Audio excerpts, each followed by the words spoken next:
Ողջույն սիրելի հայրենակիցներ, եթերում նորից մեր պատմության դասերն են։ Ինչպես խոստացել էինք մեր նախորդ հաղորդումների ժամանակ, մենք հաշվի ենք առնում բնականաբար ձեր նամակները եւ քանի որ բավականին շատ նամակներ էինք ստացել մեր հաղորդաշարը սկսելու օրվանից, որոնցում հարցումներ էին կատարվում մեր պատմության, հնագույն պատմության ամենահետաքրքիր ժամանակաշրջաններից մեկի Վանի թագավորության կամ Բիայնիլի կամ Ուրարտու Արարատ թագավորության մասին, բնականաբար մենք մեր հաղորդումներից մեկը խոստացել էինք, որ կնվիրենք Վանի թագավորությանը եւ այսօր կկատարենք այդ խոստումը։ Ես ասեմ, որ մի փոքր հետո կանդրադառնամ մեր մի քանի նամակներին, ասեմ, որ ամեն հաղորդումից հետո, գրեթե ամեն հաղորդումից հետո մենք ստանում ենք միջինը 15-ից 20 նամակ եւ նամակներում ցանկություններ են հայտնվում, նաեւ առաջարկություններ, թե ինչ հարցերի վերաբերյալ մենք կազմակերպենք մեր հաղորդումները։ Նախ ցանկանում եմ շնորհակալություն հայտնել բոլոր նամակների համար եւ ցանկանում եմ նաեւ բոլորին հավաստիացնել, որ մեր պատմության բոլոր հետաքրքիր դրվագներին, իսկ ըստ էության անհետաքրքիր դրվագ մեր պատմությունը չունի, մենք անդրադարձ կատարելու ենք հաղորդաշարի ընթացքում, պարզապես մի փոքր երևի թե համբերել է պետք, որովհետև շաբաթվա մեջ մենք մեկ անգամ ենք եթեր դուրս գալիս, մեկ նյութին նվիրված, այս շաբաթվա մեր նյութը կլինի Վանի թագավորությունը։ Առաջ անցնելով ասեմ, որ քանի որ մեր նամակների մեջ զգալի թիվ էին կազմում նաև հատկապես երբ մեր նախամաշտության դպրությանը նվիրված հաղորդումից հետո մեծ թիվ էին կազմում մաշտության գրերի մասին արված հարցումները, ապա մենք մեր հաջորդ հաղորդումը կնվիրենք Մեսրոպ Մաշտոցին, հայոց նոր դպրության հիմնադրին, հայոց Այբուբենի ստեղծողին։ Իսկ մինչ այդ ես ցանկանում եմ մի հայտարարություն անել, ինձ համար շատ հաճելի է այս հայտարարությունը, որ պիտի անեմ, Հայաստանի գիտությունների ազգային ակադեմիան արել է կարևոր մի քայլ, որը վաղուց այդ պահանջը կար, հարցադրումը կար եւ ակադեմիայի կազմում ստեղծվել է սփյուռքահայ գիտնականների բաժանմունք եւ դիմել է կոչով աշխարհի բոլոր հայ գիտնականներին, որպիսի իրենք արձագանքեն, նպատակն է համայն հայության գիտական ներուժը համակարգել եւ բնականաբար իսպաս դնել հայության ծրագրերին, հայության նպատակների իրականացմանը։ Ուրեմն ես մի խնդրեմ օպերատորը ցույց տա մի փոքր մոտիկից, կարող եք բոլոր մեր գիտնականները կարող են դիմել այս նշված երկու ինտերնետային հասցեներով armenianacademy@yahoo.com եւ fordeep@sci science բարի առաջի 3 տառերը եւ am Գոհար Իսկանդարյանն է համակարգողը, ուղակի մի նամակ ուղարկեք, նրանք ձեզ կուղարկեն համապատասխան ուրեմն փաստաթղթեր, բլանկներ, որպեսզի տեղեկություններով կապված լինեք, տեղեկություններով փաստորեն կապված նեք եւ Հայաստանի գիտությունների ակադեմիայի հետ եւ իհարկե աշխարհի բոլոր ծայրերում գործող հայ գիտնականների հետ։ Սա անկախ մասնագիտությունից։ Սա վերաբերում է գիտության բոլոր բնագավառների մեր գործիչներին։ Ուրեմն անցնեմ մինչև հաղորդման անցնելը մի քանի նամակի անդրադառնամ, որոնք հարցումներ էին կատարվել կապված այսօրվա մեր նյութի հետ։ Մասնավորապես Լոս Անջելեսից Անի Տոնապետյանը մեզ հարցում էր արել, թե ինչու են Էրեբունի նյութերը պահվում Ռուսաստանի թանգարաններում։ Ուրեմն բավական մոտիկից ծանոթ լինելով նյութին ասեմ, որ հիմնականում երկու թանգարանում է պահվում, մեկը Էրմիտաժում, Պետերբուրգի եւ երկրորդը Մոսկվայի Պուշկինի անվան թանգարանում։ Խորհրդային ժամանակ, երբ որ ֆինանսավորվում էին պեղումները, կար այսպիսի պայմանավորվածություն, Կարմիր բլուրի պեղումների ժամանակ եկան Էրմիտաժի ուրեմն գիտական արշավախմբի ներկայացուցիչները եւ մի մասը նյութերի պայմանավորվածություն կար տեղափոխել Էրմիտաժ։ Եվ Էրեբունի պեղումների ժամանակ մասնակցեց նաեւ Մոսկվայի Պուշկինի անվան թանգարանի արշավախումբը եւ մի մասը այսօր ցուցադրվում է։ Անշուշտ սա մեծ դժգոհություն առաջացրեց մեզանում, հատկապես 88-ից հետո բավականին շատ եղան հարցադրումներ, որ երբ պիտի վերադարձվեն այս նյութերը Հայաստան, թեպետ ասեմ մի բան ևս, որի մասին մերոնք կամ չգիտեն, կամ չեն ասում։ Խնդիրն այն է, որ խորհրդային վարչակարգի ժամանակ, սա իհարկե բացասական է, հնագիտական նյութը տվյալ հուշարձանից չի կարելի տեղափոխել, սակայն կար մի կողմ ևս, գործում էր այսպես կոչված թանգարանային փոխանակման հասկացությունը եւ տանելով Կարմիր Բլուրի նյութերից Էրմիտաժ նախ այնտեղ ցուցադրվում է մի բան, որ շատ կարեւոր է մեր մշակույթը քարոզելու համար նաեւ օտարազգիներին, փոխարենը նրանք ուղարկեցին նյութեր։ Օրինակ մեր թանգարանում, իսկ ես 8 տարի աշխատել եմ Հայաստանի պատմության պետական թանգարանում, բավականին շատ նյութեր կային, հատկապես ասենք եգիպտական մշակույթի հետ կապված իրեր, որոնք փոխարենը ուղարկել էր Էրմիտաժը եւ որոնք պետք է ցուցադրվեին Հայաստանի պատմության պետական թանգարանում։ Այսինքն ինչ որ առումով գործել է թանգարանային նյութերի փոխանակման սկզբունքը, այլ հարց է, որ այսօր եւ Պետերբուրգում եւ Մոսկվայում ներկայացում են դրանք որպես Ուրարտու պետության նյութեր, պարզապես չի նշվում, որ Ուրարտուն հայկական պետություն է։ Սակայն պիտի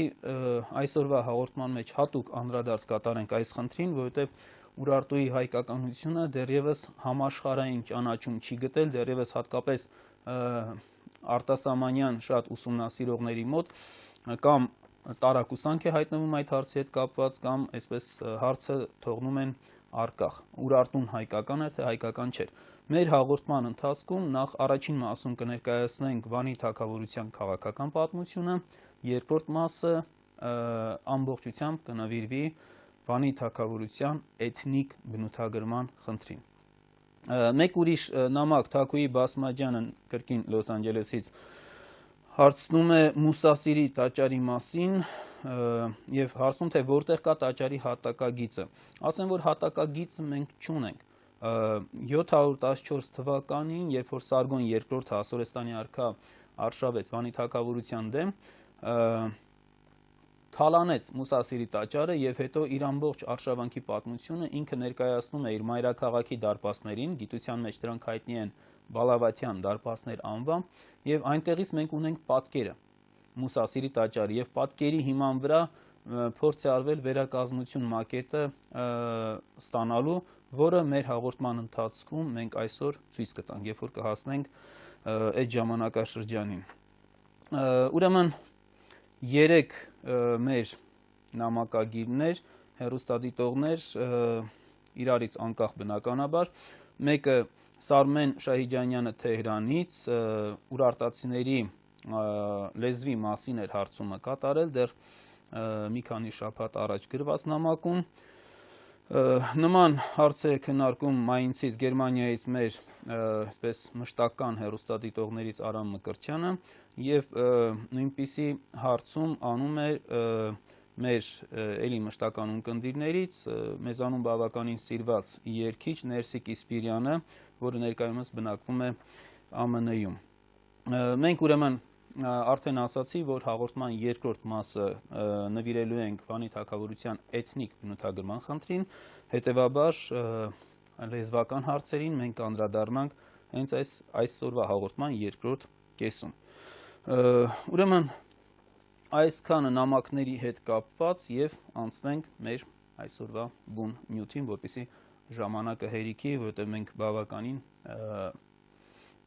մեծ նյութ ունենք այսօր ներկայացնելու։ Ուրեմն Վանի թագավորությունը հայտնի է գրավոր աղբյուրներում 4 անուններով։ Նախ առաջինը, հենց առաջին իր արձանագրություններում Վանի թագավորությունը հանդես է գալիս որպես Նաիրի թագավորություն։ Ընդ որում, եթե Քրիստոսից առաջ 13-ից 9-րդ դարերում, մինչև 9-րդ դարի կեսերը մենք հանդիպում ենք Նաիրի երկրներ եւ Նաիրի երկրների համադաշնություն, այսինքն փոքր պետությունների իշխանությունների համադաշնություն, ապա մենք այստեղ տեսնում ենք, որ Նաիրյան երկրներից իշխանություններից մեկը, որը Վանի իշխանությունն էր, թագավորությունը, սեպագրերում բիայնա ձևով է հիշատակվում, քանի որ սեպագրերը վ հնչյունը չունեին, բ-ով էին փոխանցում, վանա, բիայնա ձևով է հիշատակվում, ուրեմն այս իշխանությունը սկսում է միավորել ամբողջ հարավային Հայաստանը եւ պատահական չի, որ նրա տիրակալները կրում են Նայիրի երկրի թագավոր, հենց առաջին արձանագրությունը, որ մեզ հասել է, դա Տուշպա Վանի հիմնադրման արձանագրությունն է, քիչ հետո կխոսենք այդ մասին, նաև առիթ կունենանք պատկերները տեսնելու, ուրեմն այս արձանագրության մեջ հենց Սարդուրի առաջինը ներկայանում է Նայիրի երկրի թագավոր տիտղոսով։ Ասեմ, որ Նայիրի երկրի թագավորն իրենց կոչում նաև հետագայում Իշպույնին, Մենուան, հատկապես ասուրերենով գրված իրենց արձանագրություններում, այսինքն այս անվանումը մի տեսակ ավելի միջազգային ճանաչում ունեցող անվանում էր։ Ուրեմն տեղական արձանագրություններում, տեղական սեպագրով գրված արձանագրություններում երկիրը հիմնականում կոչվում է Բիայնա կամ Բիայնիլի, ասուրաբաբելական արձանագրություններում առավել տարածված ձևը Ուրարտուն է, իսկ Աստվածաշնչում Արարատը։ Հասկանալիորեն Ուրարտուն Արարատ անվան ասուրաբաբելական տարբերակն է, այստեղ գործում է ա ու հնչյունափոխությունը, որը մենք ունենք բազմաթիվ անվանումներում, հենց Արարատ Ուրարտու, Արմե, Ուրմե, Արբելա, Ուրբիլու եւ բազմաթիվ այսպիսի օրինակներ կան։ Այսինքն մենք գործ ունենք ուղղակի Արարատ անվան ասուրաբաբելականացված, սեմականացված մի ձևի հետ, ընդ որում շատ կարևոր է, որ Կումրանյան ձեռագրերը, Պաղեստինի տարածքից գտնված ձեռագրեր էին, Քրիստոսից առաջ առաջին հազարամյակով թվագրվող, որտեղից հայտնաբերվեցին հին կտակարանի բավականին հին ձեռագիր օրինակներ, այնտեղ Արարատի թագավորությունը հանդես է գալիս միջանկյալ մի ձևով, Ուրարատ, այսինքն տեսեք, մենք ունենք Արարատ, Ուրարատ, Ուրարտու, նույնիսկ միջանկյալ այդ փուլը կա, ինչը ցույց է տալիս, որ այստեղ մենք ինչ-խոս գործ ունենք Արարատ անվան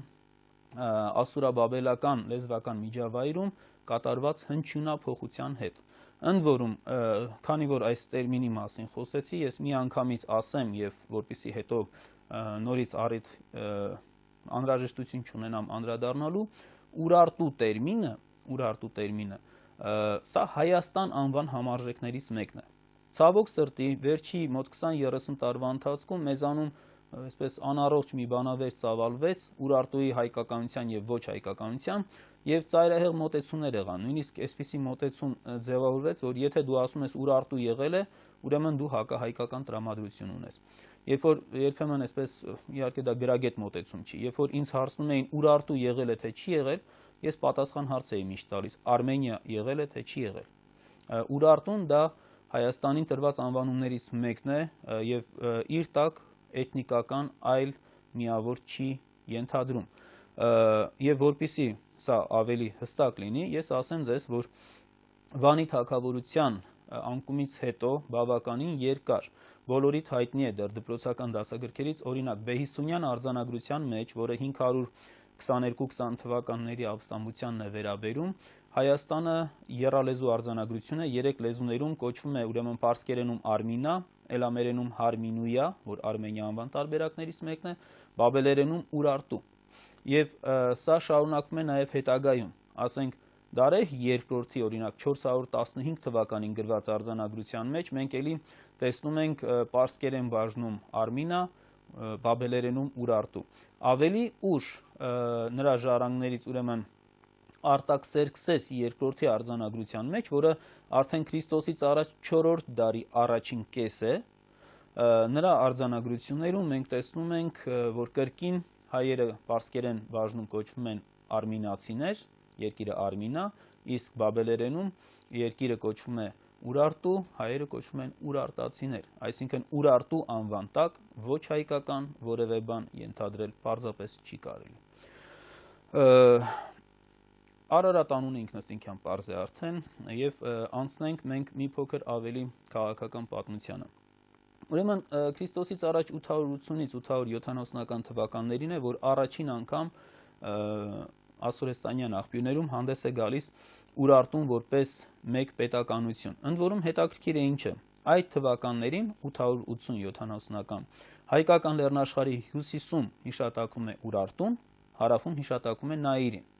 Այսինքն մենք այստեղ իսկապես գործ ունենք Ուրարտու հասկացության հետ, որը կապվում է հյուսիսային կեսի, այսինքն Արարատի հետ։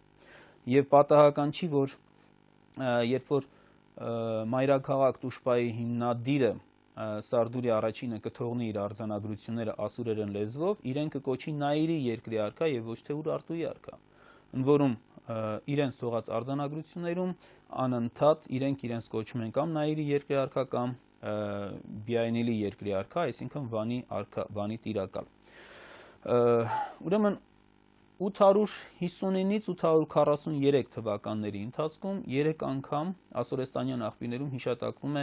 Արամե Ուրարտացին։ Մասնագիտական գրականության մեջ մինչև հիմա բանավեճը շարունակվում է այն մասին, թե այս Արամեն պետք է դիտարկել որպես Վանի թագավորության առաջին արքաներից մեկը, երբեմն նույնիսկ առաջարկում են հիմնադիր, թե նա հյուսիսային Արարատյան, այսպես դինաստիայի ներկայացուցիչ է, որ Արամյան են նաև կոչում, իսկ հարավում նոր դինաստիայի հիմնադիր պետք է համարել Սարդուրի առաջինին։ Որոշ մասնագետներ նույնիսկ փորձում են դինաստիայի անունը այսպես պայմանականորեն կոչել Սարդուրյան դինաստիա։ Սա դեռևս բանավեճի առարկա է, մենք սրան կանգ չենք առնի բնականաբար, պարզապես ասեմ, որ 859-ից 43 թվականներին 3 անգամ հիշատակվում է Արամե Ուրարտացին, որը դիմակայում էր հայկական լեռնաշխարհ ներխուժած ասորեստանյան զորքերին։ Այնուհետև 835-25 թվականների արանքում հայտնի է Սարդուրի առաջինը, եւ նրանից մեզ հասել են 6 արձանագրություններ, մենք հիմա օպերատորին խնդրենք, որ մեզ ցուցադրի այդ արձանագրություններից երկուսը, սա ովքեր որ եղել են Վանի Բերդում, հենց այսօր էլ Վանի Բերդի փաստորեն լճին ամենամոտ գտնվող հատվածում պետք է տեսած լինեն արձանագրությունները, 6 արձանագրություններից 3-ը այսօր պահպանվում են տեղում, մյուսները տեղափոխվել են թանգարաններ, արձանագրությունները գրված են ասուրերենով, ասեմ, որ հիմնականում կրկնվում են, դրա համար մեր որոշ դասագրքերում գրում են, թե Սարդուրիից մեզ հասել է 1 արձանագրություն, որը իհարկե ճիշտ չի, 6-ն են դրանք, եւ արձանագրություններում Սարդուրի առաջինը հանդես է գալիս բավականին ճոխ մի տիտղոսաշարով, ուրեմն մեծ արքա, հզոր արքա, արքաների արքա, տիեզերքի արքա, զարմանահրաշ հովի, որ բոլոր արքաներից հարկեր հավաքեց, եւ արքա Նաիրի երկրի։ Ուսումնասիրողները ուշադրություն դարձրել են այն հանգամանքի վրա, որ այս տիտղոսաշարը պարզապես ասորեստանյան արքաների տիտղոսաշարի կրկնությունն է, կամ կարծես թե այսպես նրանցից փոխառած կամ գրաված լինի։ Կարելի է ենթադրել, որ Ասորեստանի առաջին արշավանքների ժամանակ տեղի ունեցած ռազմական բախումների ընթացքում Սարդուրի առաջինը հասել է ռազմական լուրջ հաջողությունների եւ հաղթողի իրավունքով սկսել է կրել ասորեստանյան արքաների տիտղոսը, որովհետեւ այս ժամանակաշրջանում Սարդուրի առաջինի ժամանակաշրջանում դեռևս այնքան հզոր չի տերությունը, որպիսի այսպիսի մեծ ճոխ տիտղոսաշարով հանդես գա տիեզերքի արքա, արքաների արքա, բայց սա կարող է լինել, կրկնում եմ, Ասորեստանի նկատմամբ նրա տարած հաղթանակի արտահայտությունը եւ հաղթողի իրավունքով փաստորեն այդ տիտղոսաշարը կրելու իրավունքի ձեռքբերումը։ Այնուհետև Տուշպայի հիմնադրումից հետո մենք տեսնում ենք, որ շատ կարևոր դերակատարում պետության կայացման մեջ շատ կարևոր այսպես դերակատարում ունեցավ Իշպույինի կառավարման ժամանակը, որի իշխանության երկրորդ շրջանում նրա որդի Մենուան հանդես էր գալիս որպես աթոռակից։ Հետաքրքիր է, որ արձանագրությունների մի մասում արձանագրությունները գրվում են արքա Իշպույինի անունից եւ Մենուայի։ Այնտեղ արքա տիտղոսը չկա Մենուայի, բնականաբար, որովհետեւ նա արքայազն է, բայց գործունեությունը հիմնականում ծավալում են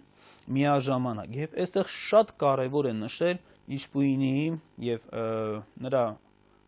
նրան որպես օգնական եղած Մենուայի կատարած ռեֆորմները։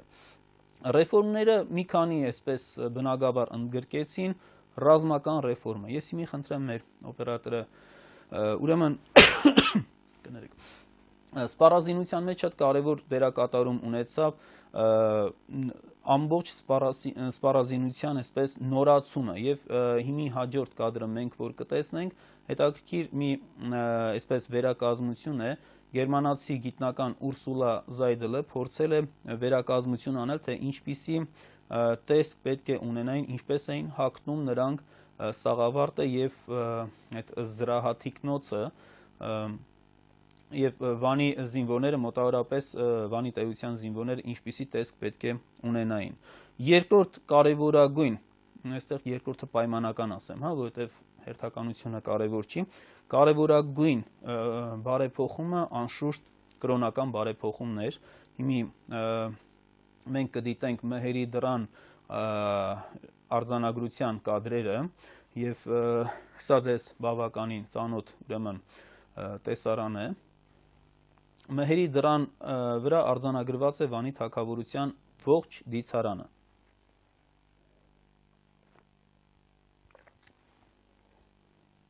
Հիմա դուք տեսնում եք դռան վրա վերևից ներքև ամբողջությամբ սեպագիր արձանագրությունը և այս դիցարանը փաստորեն ներկայացնում է Քրիստոսից առաջ 9-րդ դարի վերջին Վանի թագավորության ամբողջ տարածքի բոլոր աստվածներից ստեղծված այսպես մի կառույցը, համակարգը, որը փաստորեն պետության կենտրոնացման ուղղված կարևորագույն քայլերից մեկն էր։ Դիցարանը ղեկավարում էր արարիչ հայրաստված Խալդին, երկրորդ տեղում էր Թեշեբան, ամպրոպային գերագույն աստված, և երրորդը Շիվինին։ Գիտեք, որ մեր ժողովրդի մեջ այս ժայռը մնաց մեր ժողովրդի հիշողության մեջ որպես Մեհերի դուռ և պատահական չի, որ մեր նաև մի շարք ուսումնասիրողներ ուշադրություն են դարձել դրա վրա։ Սա սեպագիր արձանագրություններում կոչվում է Խալդիի դարպաս, և այն, որ Խալդիի դարպասը կոչվում է Մեհերի դուռ, մենք այստեղից իհարկե կարող ենք եզրակացնել, որ գործ ունենք Խալդիի այսպես արեգակնային բնույթի հետ։ Մենք հիմա մյուս կադրերն էլ կդիտենք, որտեղ ուրեմն երկու մետաղյա իրեր, մեկը մեդալյոն է, որի վրա դուք տեսնում եք ձախ կողմին է ձեր էկրանին, դուք տեսնում եք Խալդի աստվածը կանգնած առյուծի վրա և փաստորեն արքային տալիս է զենք և զորություն, և բազմիցս անշուշտ դուք հանդիպել եք Վանի թագավորության արձանագրությունների սկզբում Խալդյան զորությամբ արշավեց այսինչ արքան, մյուսը նույնպես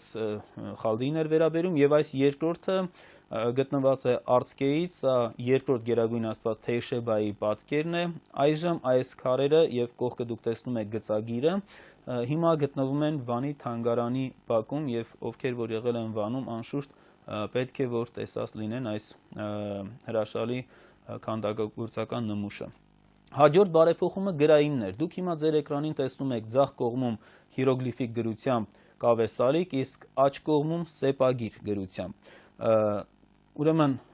աջ կողմինը տեղական սեպագիրն է, իսկ ձախը տեղական հիրոգլիֆն է, իսկ ձախը ուրեմն ներմուծված սեպագիրն էր։ Այս պատկերում և հաջորդ հիմա, որ դուք կտեսնեք, Վանի թագավորության սեպագիր արձանագրություններն են։ Մենք առիթ ունեցել ենք արդեն մեր հաղորդաշարի ժամանակ խոսելու, թե ինչ կարևոր բարեփոխում կատարվեց։ Վերցվեց ասորեստանյան 600 նշան ունեցող համակարգը, կրճատվեց մոտ 200-ը թողնվեց և կատարելագործվեց համակարգը մոտ 10 անգամ։ Եվ ստեղծվեց տեղական սեպագիրը, որը ինչ խոսք չափազանց կարևոր նշանակություն ունեցավ, և մենք այսօր ունենք ավելի քան 600 ծավալուն արձանագրություններ, որոնք մեզ մեծ գիտելիքներ են տալիս, մեծ ինֆորմացիա են տալիս Վանի թագավորության մասին։ Եվ իհարկե կուզենայի տնտեսական բարեփոխումների մասին ևս երկու բառ ասել, որովհետև գիտեք, չափազանց կարևոր է պետության տնտեսական հիմքերը, որպեսզի այսպես ավելի պարզ լինի նրա արած գործերի մեծությունը, մի հանրահայտ օրինակ բերեմ, Մենուայի ջրանցքը, որ ժողովրդի հիշողության մեջ մնացել է որպես Շամիրամի առու կամ Շամիրամի ջուր, 72 կիլոմետր երկարությամբ և կառուցվելով Քրիստոսից առաջ 9-րդ դարի վերջին, 8-րդ դարի սկզբին, մինչև այսօր շահագործվում է։ Մարդը կառուցեց մի բան, որը 2800 տարի շահագործում է եւ Աստված գիտի թե դեռ ինչքան կշահագործվի։ Ստեղծվեց բավականին հզոր ուրեմն տնտեսական հիմքեր, ռազմական հիմքեր, կրոնական, այսպես մեկ համակարգի մեջ հավաքվեց ամբողջ պետությունը եւ դրա շնորհիվ է, որ հիմա մենք կտեսնենք Վանի թագավորության քարտեզը էկրանի վրա, դրա շնորհիվ է, որ նա ունեցավ բավականին մեծ նվաճումներ։ Ուրեմն դուք տեսնում եք հյուսիսում Արարատյան դաշտ հասնելը, արևմուտքում հասնելը մինչև Փոքր Ասիայի արևելյան Խաթի կամ Խաթինիլի երկիրը, հարավ-արևելքում նա կարողացավ հասնել մինչև Դիալա գետի ավազանը, ընդ որում Մենուայից առաջ դեռևս Իշպույնի ժամանակ հասել էին Պարշուա երկիրը, դուք որ տեսաք ամենաներքևում, եւ Պարշուան, որ պարսքն է, եւ մենք տեսնում ենք, որ Վանի թագավորությունը արդեն դառնում է Առաջավոր Ասիայի հզորագույն տերություններից մեկը։ Ընդ որում հատկանշական մի բան, իր արձանագրություններում ինքը մի քանի անգամ հիշատակում է Ասորեստանի դեմ հաղթանակների մասին, իսկ ասորեստանյան արձանագրությունները պարզապես քար լռություն են պահպանում նրա դեմ մղված պատերազմների մասին։ Հասկանալիորեն կրած պարտությունների մասին ասորեստանյան արքաները խոստովանություն չէին անելու։ Այնուհետև Մենուայի Իշպույնի եւ Մենուայի դրած հիմքերի վրա բարձրացավ բավականին հզոր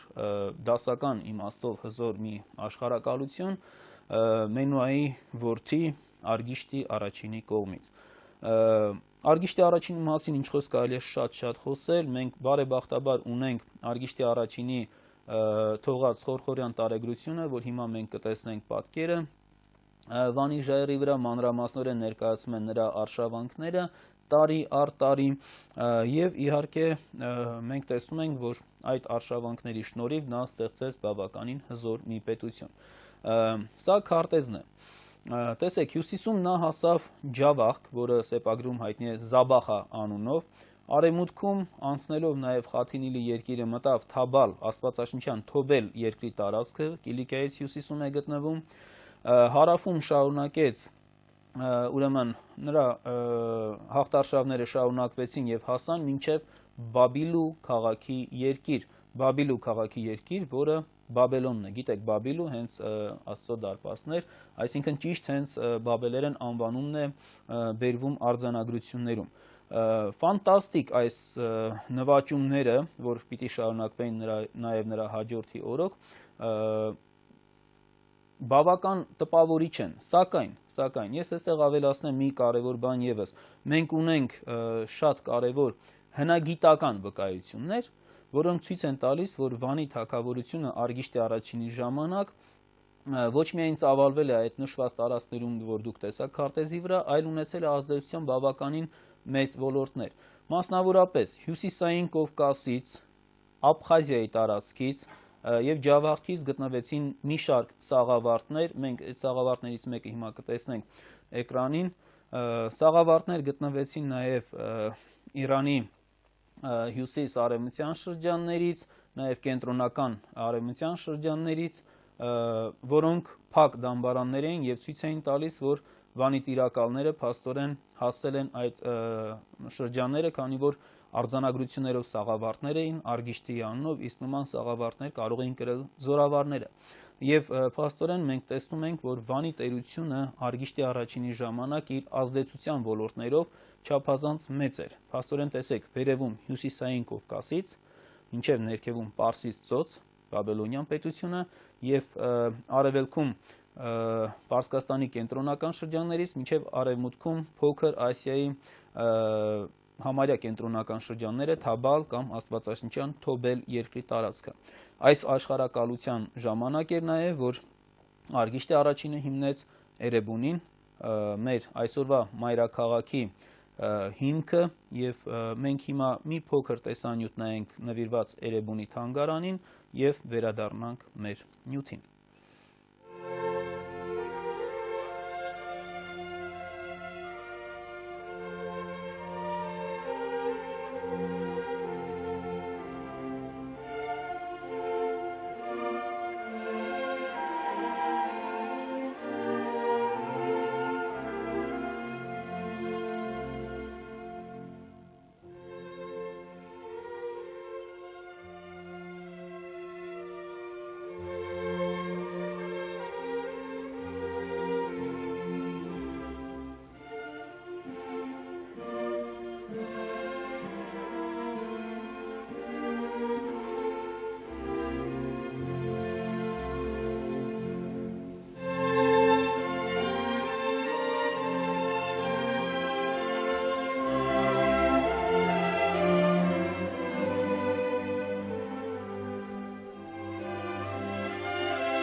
դիտեցինք Էրեբունի թանգարանի նվիրված մի տեսանյութ, մեր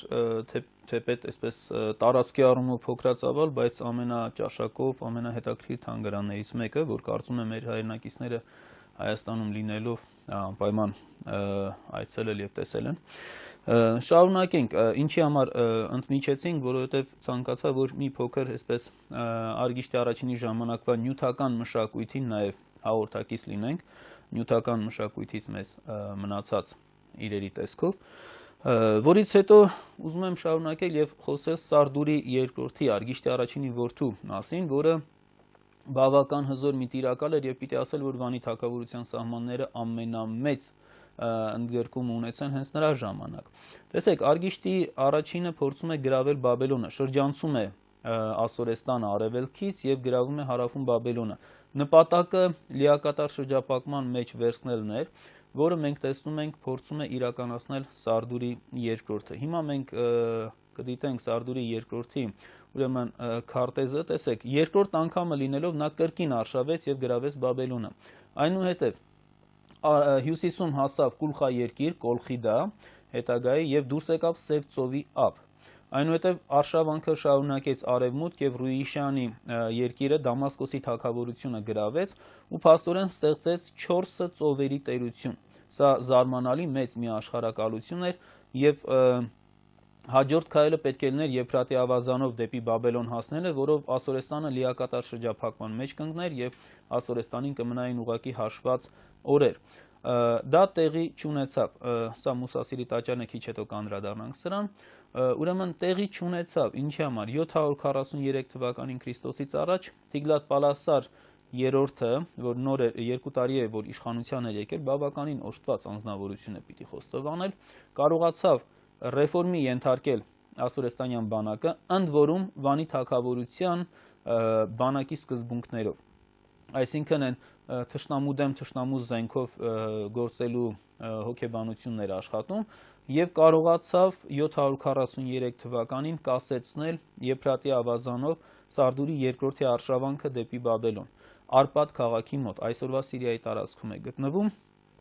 ինչի շնորհիվ փաստորեն կանխվեց Ասորեստանի լիակատար ոչնչացումը։ Այնուհետև նրա բարեփոխումները բերեցին որոշակի հաջողությունների եւ դրանից 8 տարի անց 735 թվականին նա նույնիսկ կարողացավ հանդգնեց արշավանք կատարել դեպի Վանի թագավորություն։ Սրանով փաստորեն Ասորեստանը եւ նաեւ նրան հաջորդած Սարգոն երկրորդի արշավանքներով կարողացավ Ասորեստանը վերականգնել իր անկում ապրած դիրքերը եւ այսուհետ դառնալ Վանի թագավորության հետ միասին երկու այսպես գերտերություններից մեկը առաջավոր Ասիայում։ Սարգոն երկրորդի 714 թվականի արշավանքը, որը պիտի ասել առանձնապես մեծ հաջողություն չունեցավ, բայց այնուամենայնիվ նա վերադարձի ճանապարհին մտավ եւ թալանեց Մուսասիրի տաճարը, հիմա մենք պատկերը կտեսնենք, որը երկթեք տանիքով, եռանկյունաձև ճակտոնով եւ սյունազարդ տաճարների ոճի նախօրինակն է համաշխարհային պատմության մեջ։ Այս ոճը հետո կտարածվի Փոքր Ասիա, Հունաստան, Ակրոպոլիսը ձեզ կհիշեցնի սա, հռոմեական կայսրություն, այնտեղից կտարածվի ամբողջ աշխարհով մեկ։ Եվ այս ժամանակաշրջանը մենք որ տեսնում ենք բավականին արդյունավետ էր։ Այնուհետև Արգիշտի երկրորդի շրջանը կա, որից մեզ շատ բան հայտնի չի, եւ գալիս է Ռուսա երկրորդի ժամանակաշրջանը։ Դուք քարտեզի վրա տեսնում եք Ռուսա երկրորդի ժամանակաշրջանի քարտեզը, նվաճումների պատկերը, տերությունը հարավային իր այսպես սահմանները կորցրեց Ասորեստանի հզորացման շնորհիվ, բայց կարողացավ ծավալվել արևելք եւ արևմուտք։ Դուք արևելքում տեսնում եք Անդիա երկրամասը Կասպից ծովի ափին, որ դեռևս Ռուսա առաջինն էր գրավել, իսկ Ռուսա երկրորդը, այստեղ դուք տեսնում եք Այանիսից գտնված նրա արձանագրությունը, բավականին գեղեցիկ մի արձանագրություն է Վանի շրջանում, նրա թողած արձանագրություններից հայտնի է դառնում, որ իր արշավանքների շնորհիվ փաստորեն Վանի թագավորությունը Կասպից ծովի արևելյան շրջաններում բավական ամուր դիրքեր ունենալով հանդերձ շարունակեց, մի խնդրենք օպերատորին կրկին այս քարտեզը ցույց տալու, շարունակեց հաղթարշավը դեպի արևմուտք եւ Փոքր Ասիայի կենտրոնական շրջանները գրավեց, Հալիս գետի ավազանը, փաստորեն Մուշկինի երկիրը ամբողջությամբ, Փրյուգիական թագավորության տարածքը, եւ տեղի ունեցավ մի ֆենոմենալ բան։ քարտեզի վրա նարնջագույն սլաքներով դուք տեսնում եք վերևից սլաքները գալիս են դեպի արևմտյան շրջան, այնտեղից ուղղորդվում դեպի Ասորեստան։ Նարնջագույն սլաքներին խնդրում եմ ուշադրություն դարձրեք։ Ուրեմն ինչն է այստեղ ֆենոմենալ։ Սա մի երևույթ է, որ համաշխարհային պատմության մեջ դեռևս պատշաճ գնահատական չի գտել։ Հյուսիսից, տեսեք, կիմերական ցեղերը սկսեցին արշավանքները։ Նա հայտնի չէ թե ինչպես, բայց ռուսայի շրջանները, որը հետագայում Գամիրք նրանց անունով է կոչվում, Կապադոկիայի տարածք, իսկ այնտեղից ուղղորդել Ասորեստանի դեմ։ Սա իսկապես ֆենոմենալ մի բան է, որովհետև տեսեք, պոտենցիալ թշնամուն դարձնում է իրեն դաշնակից եւ հարևան, ապա ուղղորդում է իր հին թշնամու հակառակորդի դեմ, Ասորեստանի դեմ։ Ինչպես դա կարողացավ անել, մեզ հայտնի չի, ցավոք սրտի, բայց փաստը, նրա կատարած գործի արդյունքը ակնհայտ է։ Եվ սա համաշխարհային պատմության, դիվանագիտության համաշխարհային պատմության մեջ եւս ֆենոմենալ երևույթներից մեկն է։ Ռուսայի երկրորդը Վանի թագավորության վերջին հզոր տիրակալն է, դրանից հետո մենք ունենք 639 կամ 38 թվականին Սարդուրի երրորդի հիշատակություն, այնուհետև հստակ թվականներով հիշատակություններ չունենք, գիտենք, որ վերջում եղան ոչ այսպես հզոր թագավորներ, եւ ամենակարևորը, ինչպես ավարտվեց Վանի թագավորության պատմությունը։ Մեր դասագրքերում խորհրդային ժամանակներից դեռևս երբեմն այսպես իներցիայի ուժով շարունակվում է նշվել, թե Վանի թագավորությունը անկում ապրեց 580-ական թվականներին, ինչը բացարձակապես ճիշտ չի։ Ժամանակին այս տեսությունը սարքվեց, որովհետև պետք էր ցույց տալ, որ Ուրարտուն ոչ հայկական պետություն է, իսկ նրան հաջորդել է 580-ական թվականներին հայկական երվանդական թագավորությունը, Երվանդ Սակաբակյասն է իշխել 580-70-ական թվերին, ինչը այդպես չէ։ Խնդիրն այն է, որ մենք ունենք շատ կարևոր տեղեկություններ, որոնք մի տեսակ անտեսվում էին, մասնավորապես Մովսես Խորենացուց բոլորիս հայտնի է, որ Պարույր նահապետը, Պարույր Հայկազունին մասնակցեց ուրեմն Ասորեստանի դեմ ստեղծված դաշինքին, Բաբելոնի եւ Մարաստանի հետ համագործակցելով եւ 612 թվականի Նինվեի գրավման եւ կործանմանը մասնակցելու համար նաեւ թագադրվեց Մարաստանի արքա Կիաքսար Վարբակեսի կողմից։ Այսինքն 612-ին մենք արդեն տեսնում ենք Պարույրի հիմնադրած իշխանությունը, որը Վան ալեչից մինչև Եփրատի շրջան էր տարածվում, այսինքն Հայաստանի հարավ-արևմտյան շրջաններն էր ընդգրկում, աստիճանաբար գրավում է, վերցնում է Վանի թագավորության տարածքը։ Ունենք մի շատ կարևոր արձանագրություն, գիտության մեջ հայտնի է Բաբելոնյան ժամանակագրություն անունով, որտեղ մենք տեսնում ենք Բաբելոնյան ժամանակագրության մեջ տեղեկացվում է, որ 609 թվականին դաշնակից զորքերը մտան Վանի շրջան եւ դա արդեն իրենց դաշնակցի տարածքն էր։ Այսինքն Վանի թագավորության իշխանության անցումը Վանի տիրակալներից Պարույր Հայկազունուն եւ նրա հաջորդներին պետք է տեղի ունեցած լիներ արդեն 612-609 թվականների միջև։ Եվ կարևոր մի բան եւս, այսօր աշխարհում ոչ մի հնագետ չի կարող ցույց տալ Վանի թագավորության եւ նրան հաջորդած Երվանդունյաց թագավորության հնագիտական սահմանը։ Ինչի համար։ Որպես օրինաչափություն հնագիտական սահմանը, եթե տեղի ունենում պատերազմ, ապա պատերազմները թողնում են այսպես մոխրաշերտեր, զենքի կոտրտված զենքերի հետքեր, մինչդեռ Վանի թագավորության եւ Երվանդունյաց թագավորության միջև որևէ սահման չի ուրվագծվում։ Հետևաբար պետք է ենթադրել կամ եզրակացնել, որ տեղի է ունեցել դինաստիական փոփոխություն։ Երկրում առանձնապես մեծ պատերազմ պետք է որ եղած չլինի, որովհետև դրա ոչ մի հետք չկա հնագիտորեն փաստված, այլ պետք է տեղի ունեցած լինի միայն իշխանության դինաստիական փոփոխություն եւ հայկական մի դինաստիային փոխարինել է հայկական մեկ այլ դինաստիա։ Սա Վանի թագավորության քաղաքական պատմության մասին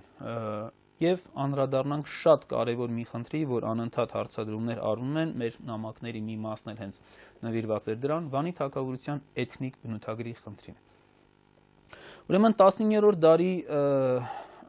երկրորդ կեսին, երբ որ հրատարակվեցին Վանի թագավորության սեպագիր արձանագրությունները, փորձեր կատարվեցին այդ արձանագրությունները ընթերցել եւ հայերեն եւ մի շարք այլ լեզուներով։ Այդ շրջանում պիտի ասել, որ հայերեն Մորթմանի փորձն էր, որը սկզբում ոգևորությամբ ընդունվեց, սակայն հետո քննադատվեց եւ ավելի ուշ արդեն 1870-80-ական թվականներին ընդունելություն գտավ Գյուարի և Սեյսի, Գյուարը ֆրանսիացի արևելագետ էր, Սեյսը անգլիացի, նրանց վերծանությունը, որոնց համաձայն Վանի թագավորության սեպագրերի լեզուն հայերեն չէր։ Սա մի այսպես առաջին հարցականը առաջացրած փաստն էր, այնուհետև այդ արձանագրությունների մեջ ընթերցվեցին անուններ, որոնք հայտնի չէին հայոց ավանդական պատմագրությունից, մասնավորապես ասենք Սարդուրի, Իշպուհինի, Մենուա, Ռուսա, Արգիշտի, որոնք կասկած առաջացրեցին այդ թվում նաև Մովսես Խորենացու հայոց պատմության նկատմամբ։ Այնուհետև 10-րդ դարավերջին բավականին տարածում գտավ հնդեվրոպական նախահայրենիքի արևմտյան տեղադրության տեսակետը, այսինքն Բալկանյան թերակղզում գտնված լինելու տեսակետը, որին մենք մեր նախորդ հաղորդման ընթացքում անդրադարձ կատարեցինք, որը այսօր մերժվում է, սակայն այս տեսակետները բերեցին այնպիսի մի տպավորության, որ քանի որ հնդեվրոպական նախահայրենիքը ուրեմն գոյություն է ունեցել հայկական լեռնաշխարհից դուրս Բալկանյան թերակղզու տարածքում, ապա Վանի թագավորության էթնիկական բնույթը հայկական լինելը դրվեց կասկածի տակ։ Ուրեմն տեսեք, հիմնականում ինչը, հիմնականում սեպագրի լեզուն հայերեն չի և հնդեվրոպական նախահայրենիքը գտնվել է հայկական լեռնաշխարհից դուրս։ Այն, որ հնդեվրոպական նախահայրենիքը գտնվել է մեր տարածաշրջանում, հայկական լեռնաշխարհում և մի շարք հարակից շրջաններում, մենք արդեն անդրադարձել ենք դրան, և այստեղ հիմնական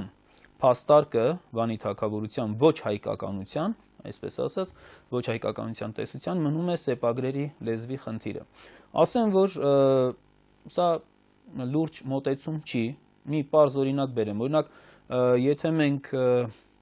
Տիգրան Մեծի ժամանակ նրա արձանագրությունները, նրա դրամների վրայի գրությունները ունենք հունարեն լեզվով, չի նշանակում, թե Տիգրան Մեծի պետությունը Հունաստան էր։ Ընդ որում, ասենք, Պարթևական թագավորությունում ևս դրամների վրա մակագրությունները հունարեն էին գրում, ինչը նույնպես չի նշանակում, թե Պարթևստանը Հունաստան էր։ Կա այսպես կոչված պաշտոնական գրագրության լեզու, որը միշտ չի, որ համապատասխանում է մայրենի լեզվի հետ, թագավորության մայրենի լեզվի հետ։ Եվ մենք Վանի թագավորության սեպագրի պարագայում սա ունեինք։ Սակայն ասեմ ձեզ, որ այսօր մենք գիտենք, որ Վանի թագավորությունում կիրառվել է 3 գրային համակարգ 3 լեզուներով։ Մենք քիչ առաջ նայեցինք այդ նկարները, ուրեմն առաջինը, պայմանականորեն առաջինը ասենք, ասորեստանյան սեպագիրն է, ասուրերեն լեզվով, այնուհետև մյուսը տեղական սեպագիրն է, որը ներմուծվեց Միջագետքից եւ այստեղ գրային ռեֆորմի, գրային բարեփոխման ենթարկվեց, դա հայտնի է այսօր այսպես պայմանականորեն ուրարտերեն կամ բիայներեն ասված լեզվով, եւ երրորդը տեղական մեհենագրությունն է, որի վերծանության աշխատանքները սկսեցին 1995 թվականից եւ այդ արդյունքները ցույց են տալիս, որ այդ լեզուն, այդ գրահամակարգի լեզուն հնագույն հայերենն է, վաղնջական հայերենը։ Այնպես որ տեսեք, ունենք 3 գրային համակարգ, 3-ից միայն մեկն է տեղական մեհենագրությունը եւ տեղականի լեզուն հայերենն է։ Այսինքն այդ փաստը եւս խորհրդակվում է եւ այստեղ մենք իհարկե ոչ հայկականությունը հիմնավորող լուրջ փաստ չենք ունենում։ Դրան ավելացնենք, որ Վանի թագավորության տեղական սեպագրում առկա է հսկայական հայկական նյութ։ Դեռ ավելին, 2001 թվականին ցավոք սրտի արդեն հանգուցյալ մեր հրաշալի լեզվաբան Ջահուկյանը հանդես եկավ հրապարակումով, որտեղ Վանի թագավորության սեպագիր արձանագրությունների ներածական բանաձևերը կարդաց հայերեն, ընդ որում քերականական ճշգրտությամբ, ինչը որ շատ կարևոր է։ Եվ վերջերս նաև մենք ունեցանք Սարգիս Այվազյանի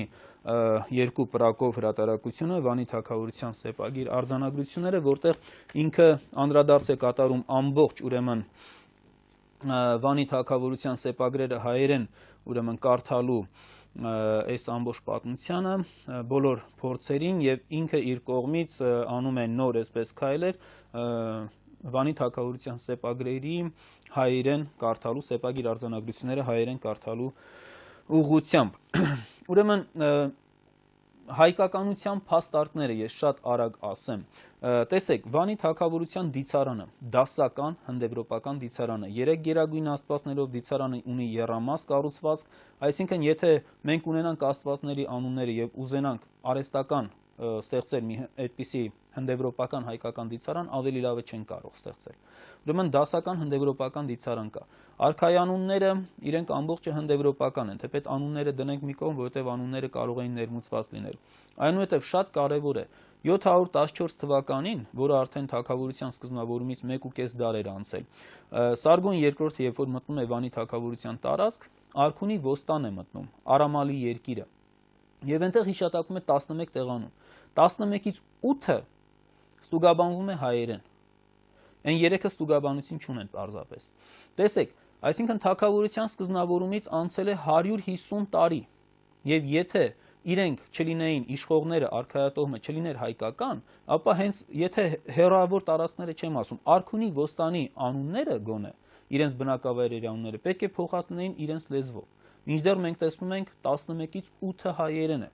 ինչը միանշանակորեն վկայում է իշխող դինաստիայի հայկականության մասին։ Երկիրը ժողովուրդը հայ էր, իշխանությունը հայկական էր, դիցարանը հնդեվրոպական հայկական էր։ Այսինքն այստեղ ոչ հայկականության մասին մենք լուրջ որևէ փաստ չունենք։ Եվ փաստորեն մենք տեսնում ենք, որ Վանի թագավորության այս դասական հնդեվրոպական բնույթը, դիցարանի դասական հնդեվրոպական բնույթը մեզ տանում է վերանայելու 40-ական թվականներից արմատավորված պետության ոչ հնդեվրոպականության մասին տեսությունը։ Իսկ դա գիտեք ինչից եկավ։ Քանի որ Ադոլֆ Հիտլերը խեղաթյուրեց արիականության, հնդեվրոպականության տեսությունը, գիտության մեջ այսպես սկսեց հակակրանքը, հակաքարոզչությունը ամեն տեսակ հնդեվրոպական արիական հասկացությունների նկատմամբ եւ 40-ական թվականներին մենք այդ մասին ունենք նաեւ տեղեկություն, որ նույնիսկ ԽՍՀՄ կառավարությունը հատուկ հրահանգ իջեցրեց, ընդ որում այդ մասին նաեւ հրապարակված նյութեր կան, հրահանգ իջեցրեց, որպեսզի Ուրարտուն համարվի ոչ հնդեվրոպական պետություն, ընդ որում խորհրդային վերջի տարիներին էլ առաջ քաշվեց մի տեսություն, որ ուրարտերենը կապված է իբր թե հյուսիս կովկասյան լեզուների հետ, այսինքն Ուրարտուն ավելի խորությամբ կապել ռուսական կայսրության հետ, այսպիսի մի հանձնարարություն էր իջեցված։ Եվ փաստորեն, եթե մենք փորձենք ամփոփել, ապա տեսնում ենք, որ Վանի թագավորությունը, Վանի թագավորության հայկականությունը հստակորեն ցույց են տալիս տերության հնդեվրոպական բնութագիրը, դիցարանի նախ եւ առաջ, առանձին ասենք, որովհետեւ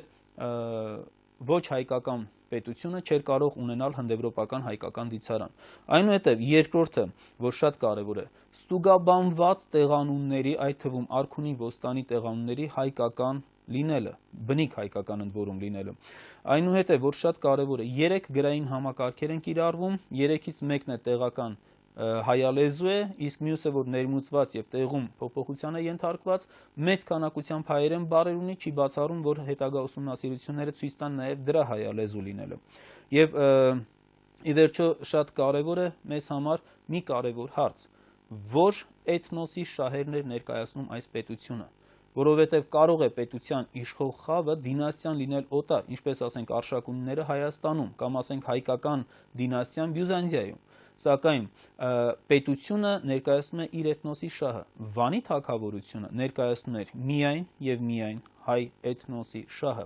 եւ պատահական չի, որ այս թագավորության ժամանակաշրջանում է, որ մենք տեսնում ենք ստեղծում է շատ կուռ հայկական մի թագավորություն, որը այսպես իր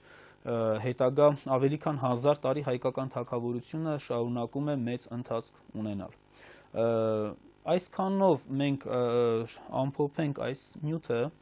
ես ուզում եմ հիշեցնել, որ մեր հաջորդ հաղորդումը, այստեղ մենք ունեինք երկու հարց, մեկը Արգիշտիխինիլի քաղաքի մասին տեղեկություններ է ցանկանում Կիևից մեր մի հեռուստադիտողը, Արգիշտիխինիլին հիմնվեց Արմավիրի հիմքի վրա, Հայաստան այցելելիս դուք կարող եք Արմավիր բլուրը եւ Դավթի բլուրը այցելել տեսնել եւ հենց տեղում նաեւ թանգարանը կա, Հայաստանի ազգագրության պետական թանգարանը եւ այնտեղի պեղումների նյութերը, եւ հաջորդ հաղորդման հետ կապված արդեն հարցում են արել Մաշտոցի հետ կապված, մենք կանդրադառնանք դրան մեր հաջորդ դասին։